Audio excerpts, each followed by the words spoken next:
Miracle à deux Flandres, 86e minute de jeu, Fauquet arme le drop, poteau rentrant, La Rochelle l'emporte 15-13 sur le fil. Une rencontre où seul le final a été flamboyant. En première période, les forces s'équilibrent, ce sont les botteurs qui s'expriment. Pénalité de Bouillon pour Albi, drop de Fournil pour les Maritimes qui mènent 6-3 à la pause. En deuxième période, les Rochelais vont cafouiller leur rugby et à force d'approximation, Albi en profite. Sur un turnover, l'ailier Voreta-Maia s'échappe et file à l'essai. À 3 minutes de la fin, Albi mène 13-12. Des Tarnais qui vont manger la feuille de match sur une nouvelle percée. Leur ailier fidjien va tenter une passe hasardeuse dans le dos, ratée. Petite cause, grands effets.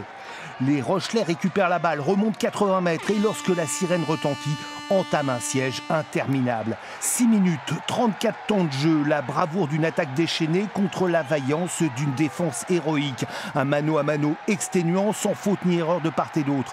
Un nul aurait été mérité, mais dans ce genre de match, il faut un vainqueur. On a eu beaucoup de cœur, on a eu du savoir-faire, mais l'efficacité n'était pas au rendez-vous. Et quand l'efficacité n'est pas au rendez-vous, et bien, on laisse la victoire.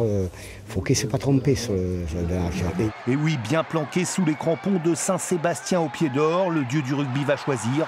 L'homme Providence était encore une fois au rendez-vous. Je me suis repris 2 ou 3 fois pour être vraiment dans la bonne position pour le taper.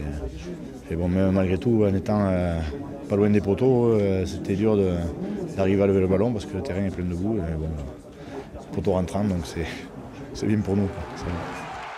Les Rochelais, deuxième, peuvent maintenant aller défier le leader Oyonnax sur ses terres. Mais la semaine prochaine, il leur sera recommandé de jouer avant la sirène.